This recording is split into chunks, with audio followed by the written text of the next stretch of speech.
Recientemente se ha descubierto que los escritos de Joseph Waggoner y Alonzo Trevor Jones son como una mina de oro abandonada, una mina de verdades y buenas noticias. Casi en cada página de la Biblia vieron una buena noticia. De todo esto resulta algo conmovedor que hace vibrar el corazón para siempre. Es fácil ser salvo y difícil estar perdido si se sabe hasta qué punto la buena noticia es buena. Descubierto por Alonzo Trevor Jones en la última década del siglo XIX, el camino consagrado a la perfección cristiana quedó enterrado por un derrumbe de la mina abandonada. Tras 40 años de trabajos, el Señor Todopoderoso ha puesto nuestros pies en el camino glorioso y consagrado a la perfección cristiana. Dejando atrás los escombros, decimos con el apóstol Pablo en su carta a los Hebreos en el capítulo 6 y versículo 11: «Vamos adelante a la perfección».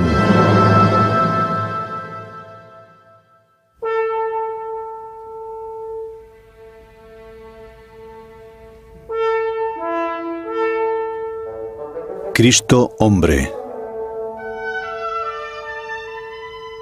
La identidad de Cristo con Dios, tal como se presenta en el primer capítulo de la carta del apóstol Pablo a los Hebreos, es una introducción que tiene por objeto establecer su identidad con el hombre, tal como se presenta en el segundo capítulo. Su semejanza con Dios, expresada en el primer capítulo de la carta del apóstol Pablo a los Hebreos, es la única base para la verdadera comprensión de su semejanza con el hombre, tal como se presenta en el segundo capítulo.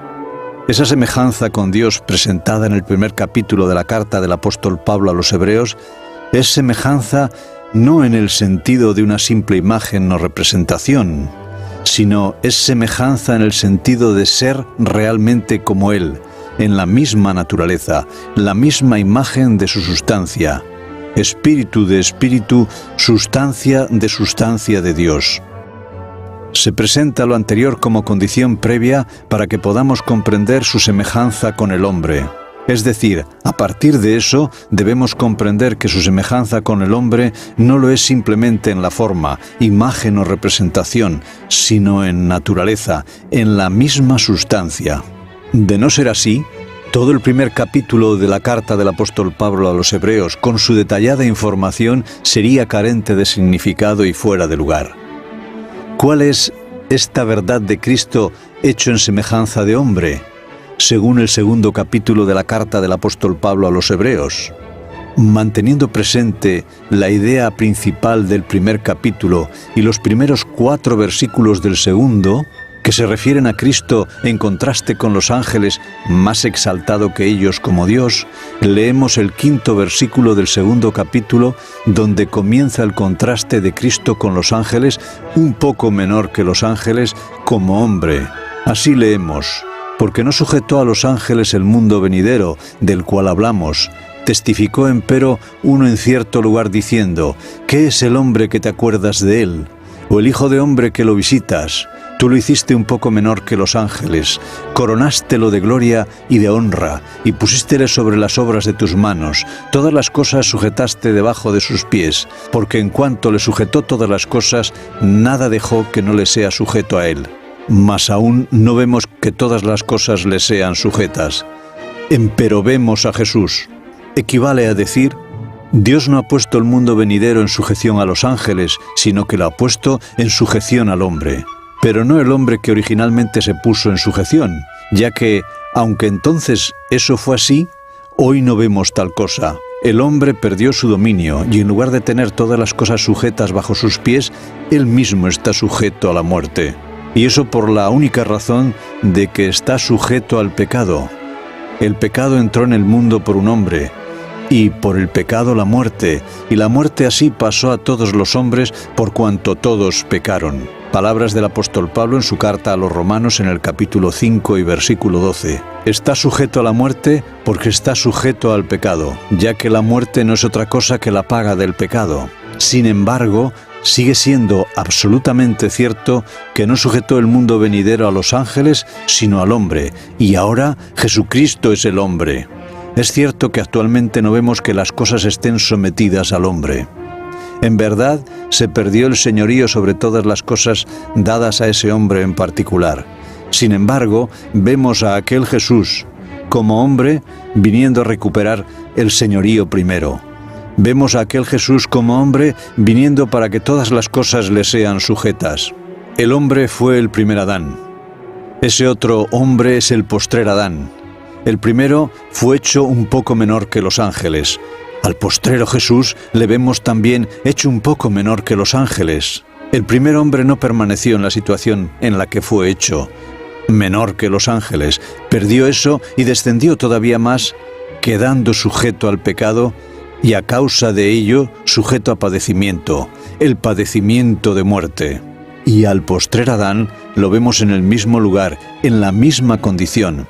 Vemos por el padecimiento de muerte a aquel Jesús que es hecho un poco menor que los ángeles, y el que santifica y los santificados de uno son todos. El que santifica es Jesús. Los que son santificados son personas de todas las naciones, reinos y lenguas y pueblos. Y un hombre santificado en una nación, reino, lengua o pueblo, constituye una demostración divina de que toda alma de ese reino, lengua o pueblo, hubiese podido ser santificada. Y Jesús, habiéndose hecho uno con ellos para poder llevarlos a la gloria, demuestra que es justamente uno con la humanidad. Él como hombre y los hombres mismos de uno son todos, por lo cual no se avergüenza de llamarlos hermanos. Por lo tanto, de igual forma como en el cielo, como Dios, era más exaltado que los ángeles, en la tierra como hombre, fue menor que los ángeles. De igual manera, cuando fue más exaltado que los ángeles como Dios, y Él y Dios eran de uno, así también cuando estuvo en la tierra, siendo menor que los ángeles como hombre, Él y el hombre son de uno. Es decir, precisamente de igual modo que Jesús y Dios son de uno por lo que respecta a Dios, esto es, de un espíritu, de una naturaleza, de una sustancia, en lo que respecta al hombre, Cristo y el hombre son de uno, de una carne, de una naturaleza, de una sustancia. La semejanza de Cristo con Dios y la semejanza de Cristo con el hombre lo son en sustancia tanto como en forma. De otra manera, no tendría sentido el primer capítulo de la carta del apóstol Pablo a los Hebreos, en tanto que introducción del segundo. Carecería de sentido la síntesis presentada entre ambos capítulos. El primer capítulo resultaría vacío de contenido, fuera de lugar, en tanto que introducción del siguiente. Así que, hermanos, teniendo libertad para entrar en el lugar santísimo por la sangre de Jesús, por el camino nuevo y vivo que Él nos consagró a través del velo, esto es, por su carne, y teniendo un gran sacerdote sobre la casa de Dios, acerquémonos con corazón sincero, en plena certidumbre de fe, purificados los corazones de mala conciencia y lavados los cuerpos con agua pura. Palabras del apóstol Pablo en su carta a los Hebreos, capítulo 10, versículos 19 al 22.